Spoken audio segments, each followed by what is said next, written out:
Сәлем, қымбатты мен оқырмандарым, қалайсыздар, амансыздар ма? Мен бүгін сіздерге осындай өте ерекше, әдемі, керемет, енді өте оңай тоқылу жолы, ешқандай қиындықсыз бір көргеннен тоқып үйреніп аласыздар. Осы аяқ киімнің тоқылу жолын сіздерге бар білгеніммен бөлісіп, көрсетіп үйрететін боламын. Сұрақтарыңыз болса сұраңыздар, астына жауап беремін. Бұл аяқ киім тоқу барысында да айтып кеткенмін. Алтын қол магазинінен соқсаңыздар, хабарлассаңыздар болды. Жіп, крючок, жіптің түрлері, аяқ киім, табан бәрінде алуға болады. Менің каналыма тіркеліп, лайк басып, өз пікірлеріңізді жазсаңыздар, мен өте қуанышты боламын. Сәттілік, тоқимыз бірге. Алдымен бізге керек осындай табан, домашний табан. Жіптері менің осындай иран жібі, иранский. Негізі бұл трикотажный жіппен тоқысаңыздар да өте әдемі, қалың, удобный болып шығады. Мына шетіндегі жіптері өзінен готовый тігіліп келеді алғанда. Осы жіп арқылы ешқандай клей пайдаланбай, осы жіп арқылы тоқып шығамыз. Өте мықты, жуып кие беретін боласыздар. Мына иран жібінің өзі де мықты, 2 қабаттап тоқимыз оны. Крючогымыз 2 мм жағымен тоқимыз, 2 қабаттағандықтан. Мынаны енді тура осы жобамен алсаңыздар болады. Мынадай арт жағынан алсаңыздар, аяқтарыңыз шығып кетуі мүмкін, ал жақтан алсаңыздар кішкене сыймай қалуы мүмкін деген сияқты. Мына осы средний осындай жобамен тоқисыз. 3 саусақты қойып тұрып өлшесеңіздер де болады. Енді біздер бастаймыз. Жібімізді алып, жіпті кішкене артықтау шығарайық. Мына жерін кішкене сәндеу үшін, әдемілеу болу үшін кішкене жүргізіп жібереміз бас жағын. Енді мына крючогымызды кіргізіп қойып, жібімізді шығарып алып, осы жіптен бір крючок іліп тоқимыз. Іліп алып, осы жерден шығарған жерден жібімізді іліп шығарамыз. Әрі қарай 22 петля тоқып, ұзыннан цепочкалы тоқып шығамыз. Мына жерін ұстап отырамыз. Бұлай жіпті ораймыз крючокқа. Жіпті ораған жібімізді жібімізден шығарамыз. Бірінші петлядан шығарамыз. Бір, қайтадан орап, тағы да шығарамыз осылай. 2, қайтадан орап, тағы шығарамыз. 3, осылай шығара береміз. 3. Ең бірінші басындағы іліп алған жіпті санамаймыз. 3, қайттан жіпті орап, 4, қайттан жіпті орап, 5, қайттан жіпті ораймыз да тағы шығарамыз. 6, жіпті орап, қайтадан шығарамыз. 7, 8, 9, 10, 11, 12, 13, 14, 15, 16, 17, 18, 19, 20, 21, 22. Тағы бір айтып кететін жағдай, егер трикотажный жіппен, қалыңдау жіптермен тоқып атсаңыздар, бұны қысқартасыздар. Бұл енді үлкен болып кетеді. Енді жіңішкелеу болғасын жерде мен әрі қолға байланысты мен өте тығыз қылып тоқим, сондықтан 22. Сіздер тоқып қарап, аяқтарыңызға киіп қарап, егер үлкен болып атса, 16 қылып азайтсаңыздар болады. 14 кіші размер, аяқ киімдеріңіз кіші размер болып атса, солай азайтып, көбейтіп отырсаңыздар болады. Қолдарыңызға қарай, сосын жіптің жуан жіңішкелігіне қарай, кішкене ол қатып қалған 22 петля жоқ, сондықтан өлшеп отырып тоқисыздар. ерінбеңіздер. Өте ең бірінші тоқып атсаңыздар, ол кең болып кетуі мүмкін, тар болып кетуі мүмкін. Ерінбей қайтып сөгіп тоқуға болады. Енді мынаны айналдырып келіп, келесі жағы тура міне келесі жағынан мысықтың бойымен де қарасаңыздар да болады. Осы жерден мына жіптің астынан кіргізіп, мына ақ жібімізді былай қарай ұстап отырып, ақ жібімізді шығарып аламыз. Мінекей шығарып алдық. Крючогымызда 2 жіп болды. 2 жіп, екеуінен крючогымызға жіп орап, екеуінен бір шығарамыз. Міне екеуінен бір шығарып алдық. Енді шығарған жібімізге маркерді кіргізіп қоямыз. Байлап тастасаңыздар да болады, бірақ егер сөгіп қайтадан тоқып отырсаңыздар, онда маркер кіргізіп қойсаңыздар тез тарқатылады. Ал әрі әдемі тұрады, білінбейді. Байлап тастасаңыздар кішкене грубый байламы көрініп тұруы мүмкін. Сондықтан осылай маркермен әдемі тұрады. Маркер болсын, тереуіш болсын, осындай кез келген нәрсемен осылай белгілеп қойсаңыздар болады. Жібімізді кіргізіп, өздеріңізге удобны қалай, солай үйде бар затпен. Енді әрі қарай мына жері бірдей болып тұру керек. Ато тоқып болғаннан кейін қисық болып көрініп тұруы мүмкін. Сондықтан айтып атқаным, енді мына жердегі жібімізді көрсетіп жіберейін. Енді бұны жай накидпен тоқып жіберсеңіздер де болады, болмаса былай. Мінекей былай бір жіптен 2 рет сәл тек айналдыра қойсаңыз болады. Өте әдемі көрінеді аяқ киіміміз. Міне былай бір жіптен 2 рет кіргізіп,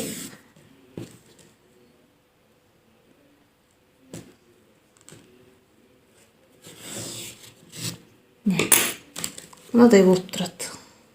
Көрдіңіздер ме? Осындай жиектеріне осылай жүргізсеңіздер өте әдемі көрінеді. Қазір біз мына жерін тоқып шықтық. Енді мына 4 ряд жүргізіп шығамыз. Без накид, жай накидпен.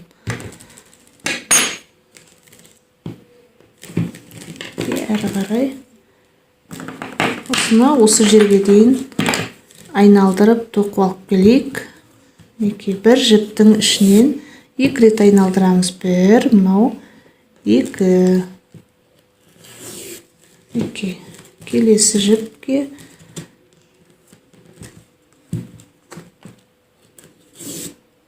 бұрын мен айналдырып жай накидпен тоқып шыққан видеоларым бар. Енді мынау кішкене өзгеше болсын деп сіздерге кім қалай жақсы ұнайды солай тоқуға кішкене ерекше өзгешелеу болсын деп осылай жүргізіп жатырмын. Осылай да болады.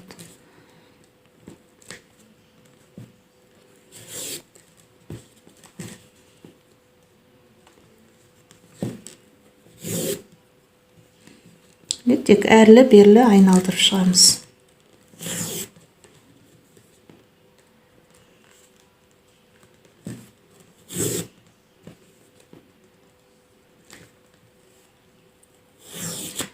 Неше түрлі жіп, осындай аяқ киім, домашний шлепка, сабо табандар, жаздық табандар, қысқы зимний қалың табандар, алтын қол магазинде, алтын қол магазины деп английскийша инстаграмға жазсаңыздар, неше түр магазиннің Шымкентте, тағы шатасып тұрмын, Алматының өзінде 5-6 магазины бар. Әр точкаде, әр жерде заказ бересіздер. Алыс тұрсаңыздар, егер заказ берсеңіздер, енді қыздар, супер қыздары деген іші бауырыңа кіріп, барлығын көрсетіп, видеомен өзіңізге таңдатады. Сол жерінен таңдап, почтадан салып жібереді.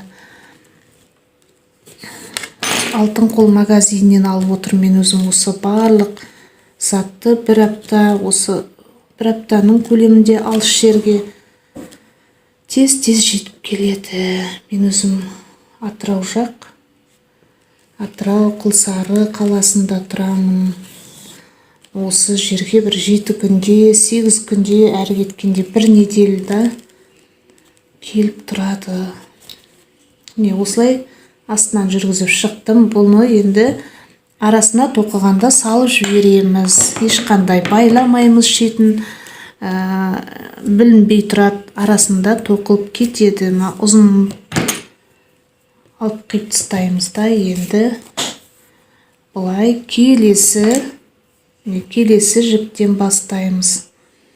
Келесі жіптен бұлай алып жібімізді суырып алайық. Келесі жібімізден суырып алған жібімізді мына жерін енді бұлай қазір әрі кең демес, тар да емес, средний болып тұру керек. Енді тартылып қалмау керек. Осылай бұл жіпті арасына тоқып кетеміз. Тоқылып кетеді.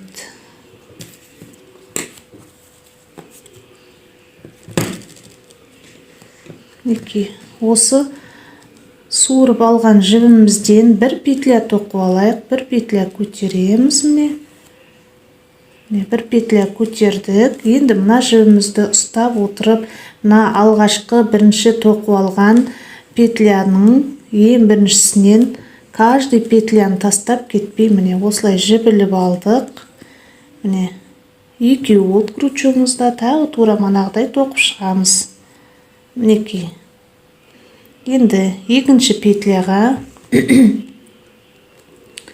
манағы 22 петляның әрбір петлясынан жіп суырып алдық. Жұмысшы жібімізді екеу болды, екеуінен суырып аламыз жібімізді.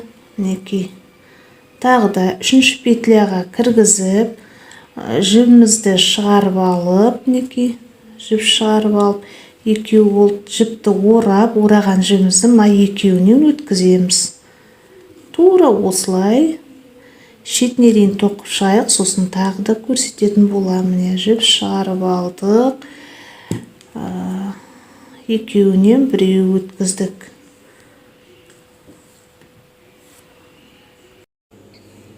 Соңына келіп қалдық. Бірінші қатардың 22. Енді мына маркердегі жіппен 23 қыламыз. Келесі қатарды 24, 25. Осы жіп маркердегі қосылып отырады. Көбейіп бір петлядан маркердегі крючогымызға жіпті ілдік. Осылай маркерімізді алып тастаймыз. Енді екеуінен бір өткізіп, тағы бір петля қосылды. Тағы бір петля қосылды. Енді келесі жіптен өткізіп, үстінде қала берсін, ортасына тоқылып кетеді. Жіпті суырып алып, екеу болды. Екеуден біреу тағы да тоқып шығарамыз. Екеуінен біреу шығарып, қайтадан маркерімізбен ұстатып қоя тұрайық.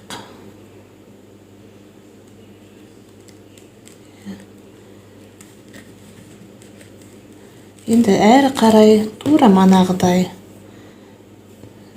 қайтадан келесі жібінен өткізіп, келесі жібінен өткізіп, тура осылай тоқып шығамыз. Жібімізді шығарып алып, алған жібімізден мынаны бұлай үйлестіріп алайық. Жібімізді осылай. Енді қайтадан тура манағыдай бір петля көтереміз. Көтеріп алып, қайтадан жібімізді ұстап отырамыз да, ең алғашқы петлядан осылай тоқып кете береміз. Без накид. Екеу болт крючогымызда екеуден біреу шығардық. Тура осылай 4 қатар тоқып шығамыз. Мынадай 1, 2, 3, 4.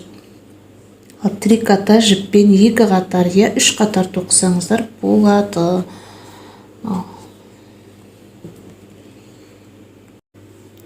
Енді ары қарай мына 4 қатарды болып қалдық. Мына 4-ші қатар уже қазір маркердегі жіпті қосып алып тоқып, екеуінен біреу шығарып, енді әрі қарай мына келесі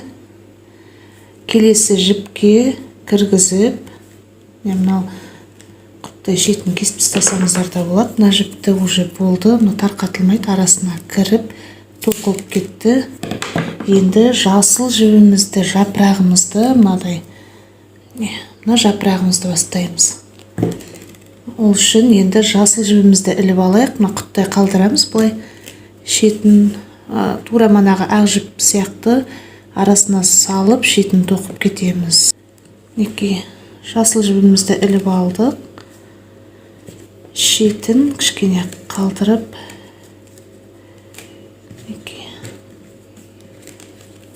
енді екеуінен біреуді аламыз. Манағы ақ жібіміз бен жасыл жібімізден өткізіп, осылай кішкене тартып қояйық. Ақ жібіміз енді бұлай ақ жібіміз тұра береді. Мына жасыл жіпті, мына гүлімізді розовый тоқып болғаннан кейін қайттан ақ жіпті жүргіземіз, сонда жалғастырып кетеміз. Қимаймыз, тұра береді осы ұшы. Енді мына жасыл жібімізден қайтадан маркерімізді кіргізіп қояйық. Осылай енді әрі қарай, олай қарай барып тоқимыз енді. Олай қарай барып, ақ жібімізді бұлай шығарып қояйық. Бұл екеуі. Енді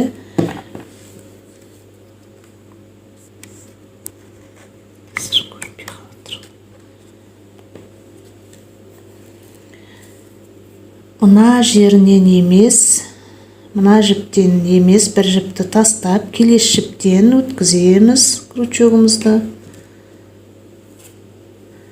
Өткізіп алып, жіптен өткізіп алып, тура манағыдай жібімізді осылай бірде қылып аламыз.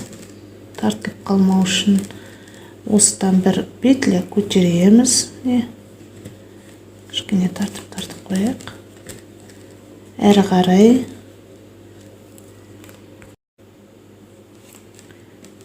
бір петля тоқып алғаннан кейін мына жібімізді ортасында тұратын ұстап отырамыз.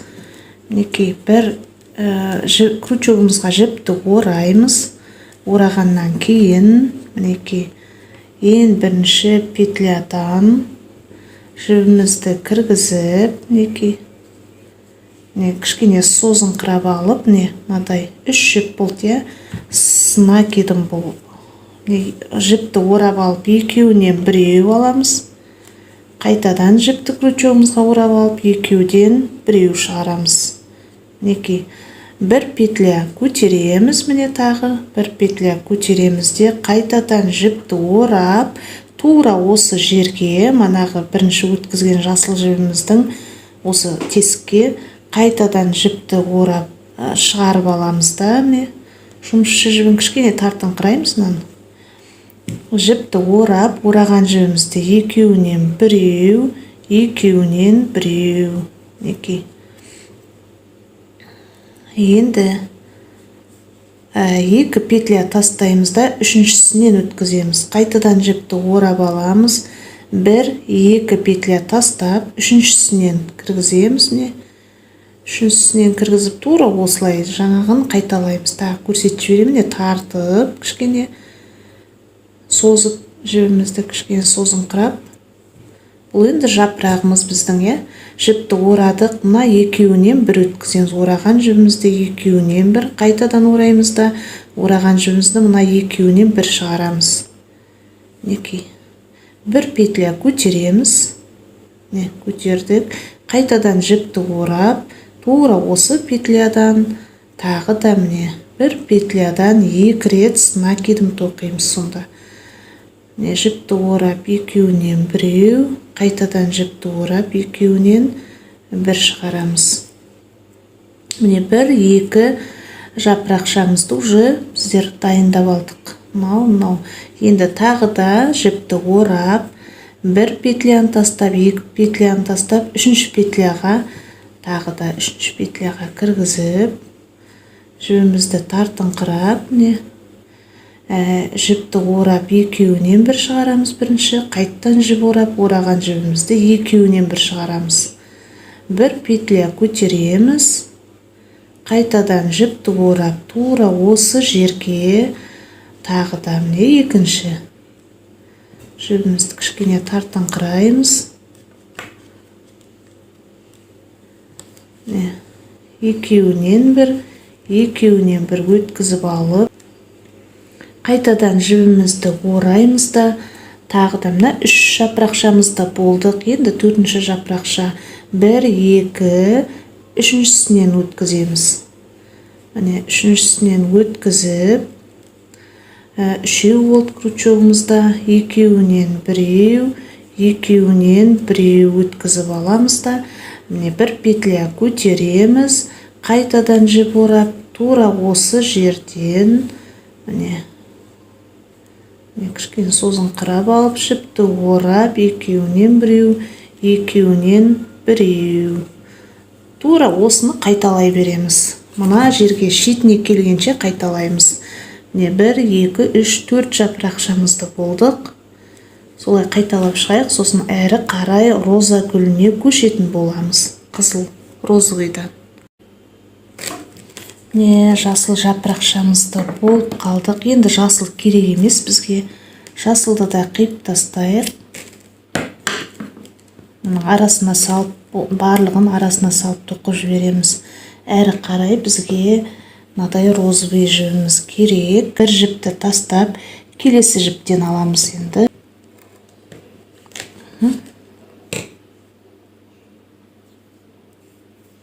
Енді мына жіптердің барлығын крючоктың үстіне шығарамыз. Бұлай үстіне шығарып, мына розовый жібімізді бұлай аламыз. Мінекей, мына жағынан шығарып алдық. Енді осыны, мына жіпті де осы кішірейтек сәл. Осылай крючогымызды айналдырып, екеуінен біреуін шығарамыз. Розовый жібімізді шығардық. Тартып жіберіп, маркерімізді салып қойып, әрі қарай жібімізді бас жағына қарай алып барамыз да, енді розамызды тоқимыз. Ол үшін тағы да бір жіпті тастап, мына жіпті тастап, келесі жіптен аламыз. Келесі жіптен жібімізді шығарып алып, сәл кеңдеу, мынаумен бірдей қылып,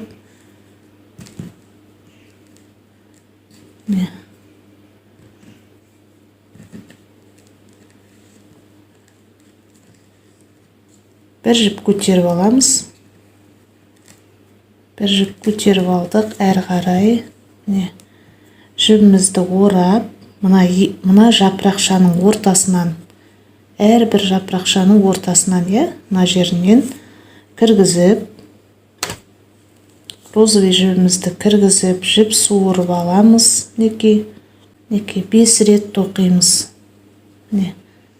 Екеуінен біреу. Қайтадан жіпті орап алып, 5 рет осы тесіктің ішінен 5 рет. Мынау екінші накидым сонда. Екеуінен біреу, 2 рет, тағы да 3 рет кіргіземіз. 3 рет кіргіздік, екеуінен біреу. Енді тағы да жіп орап алып, 4 рет кіргізіп атырық мынау. 4 рет кіргіздік. Жіпті орап, екеуінен біреу. Енді 5 жіпті орап, жіп суырып алып, екеуінен біреу, екеуінен біреу. 5 рет тоқып алдық накидім, иә. Сосын кішкене сәл шығарып, мынаны ең бірінші петля, ең бірінші тоқылған мына жағындағы петляны кіргізіп, мына крючогымызды іліп алып, мінекей. Іліп алып, осы іліп алған жібімізді мына жерден шығарамыз. Әрі қарай 1 петля көтереміз, 2 петля көтереміз, 3 петля көтереміз де жіпті орап, қайтадан келесі мына 2 жапырақшамыздың ортасынан тура осылай тағы да көрсетейін. Міне. Мынау кішкене тартыңқырап, созыңқырап жібімізді. Мынау біріншісі, иә. Міне біріншісі жіпті орап, қайтадан кіргізіп, мынау екіншісі. Екіншісі, мынау үшіншісі. Жіпті орап, екеуінен біреу, екеуінен біреу. Жіпті орап, қайтадан мынау төртінші рет.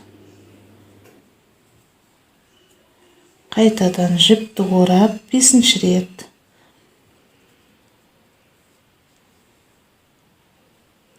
Төрт рет тоқсаңыздар да болады, 5 рет тоқсаңыздар да болады. Енді мынадай томпайып тұруға 5 рет жақсы болады. Кішкене сәл мынаны кетіп қалмау үшін осылай, тарқатылып кетпеу үшін сәл созып алайық. Сосын ең алғашқы осыны тоқылған жеріндегі ең бірінші петля, міне ең бірінші петля осы розадағы. Міне осылай алып, мынаны осы петлямызды мына біріншісінен шығарамыз. Міне тартып алып, бұлай шығарамыз. Мінекей. Болды. 3 ряд тоқимыз. Тартылып қалмау үшін 3 ряд, 2 рядтан көтерсеңіздер де болады мынаны. Мені жіңішке жіп болғасын, 3 ряд көтеріп тұрмын. Мінекей, екінші розамыз біздің дайын. 1 роза, екінші роза. Әрі қарай үшіншісін тағы бір көрсетіп жіберейін. Жіпті ораймыз. Міне осы мына жапырақшамыздың ортасына саламыз.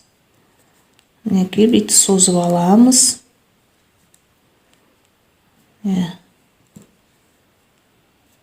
Біреу дайын болды. Тағы осылай.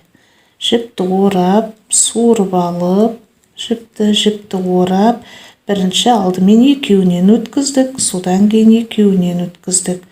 Бұл не? Әрі қарай.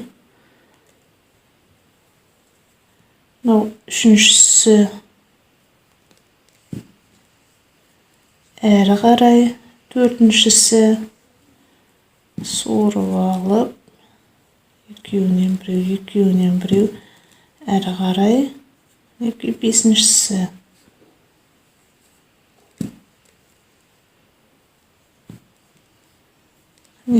Сәл шығара тұрайық та, мына ең бірінші тоқылған петлямыздан жібімізді, крючогымызды кіргізіп, мына ең бірінші жаңа соңғы тоқылған жерін крючогымыздағы екіншісінен өткіздік. Міне томпайып розамыз дайын болды. 3 ряд тағы да көтереміз. Қалың жіп болса 2 ряд көтерсеңіздер болады. Біздің 3 розамыз дайын болды. Тура осылай мына аяғына дейін тоқып шығайық. Сосын қайтадан осындай әдемі болып шығады өте. Содан кейін қайтадан мына 4 ряд ағымызды тоқып шығамыз. Болды, басқа қиындығы жоқ, өте оңай, қарапайым. Әрі қарай болдық. Енді розамызды маркердегі жіпті алып, қосып, екеуінен екеуінен бір өткіземіз. Әрі қарай бір жіпті тастап, келесі жіптен енді қайтадан ақ жібімізді жалғастырамыз. Розовый жіпті де болдық. Мінекей арасында қалып қояды. Мына жіптің бәрін арасына қалдырып кетіп, осылай тоқып жібереміз. Екеуінен біреу аламыз. Енді осы жерден маркерді қайтадан тағып қояйық. Енді бір жіпті қалдырмаймыз. Енді каждый жіптен әрбір жіптен тоқып шығамыз. 4 қатарына тура осыны қалай тоқыдық, солай тоқып шығамыз. Мына жіптер арасында қалып қоя береді, жайлап. Ешқандай байлап, түйіндеп қажет жоқ. Осылай кішкене сәл кішірейтіп қиып қойайын. Енді бұлай айналдырып келіп, ақ жібімізді бастап кетеміз. Ол үшін келесі жібімізден маркерімізді шығарып, мына жібімізді бұлай белгілеп қарап алайық. Қарай бір петля көтеріп алдық. Бір петля көтеріп алғаннан кейін әрбір мына жерінен 3 рет аламыз. Жіп орамаймыз, без накид. Екеуінен біреу. Қайтадан крючокты кіргізіп, жіп суырып алып, екеуінен біреу. 2 рет алдық, тағы 3 рет. Мына жіпті қайтадан осылай 3 рет. Енді осы жерден әрбір мына тесіктің ортасынан 3 реттен алып тоқып жібереміз. Мына 2 розаның ортасынан. Бір рет. Тағы да кіргізіп. Жіп суырып алып, екеуінен біреу 2 рет. Тағы да тура осылай шығарып алып, екеуінен біреу 3 рет.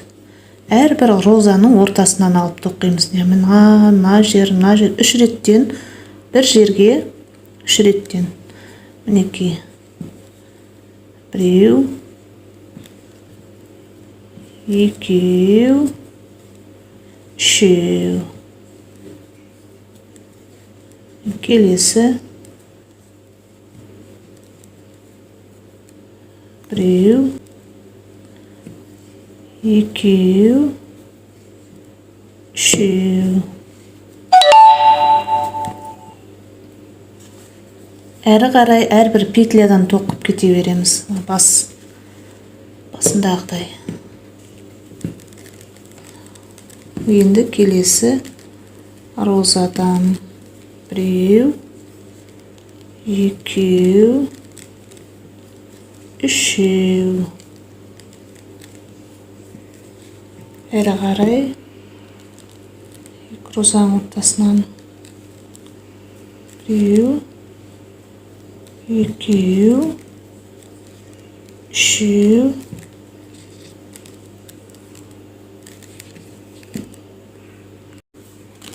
Шетіне келіп қалдық. Маркерімізді алып тастаймыз да 2 жіптен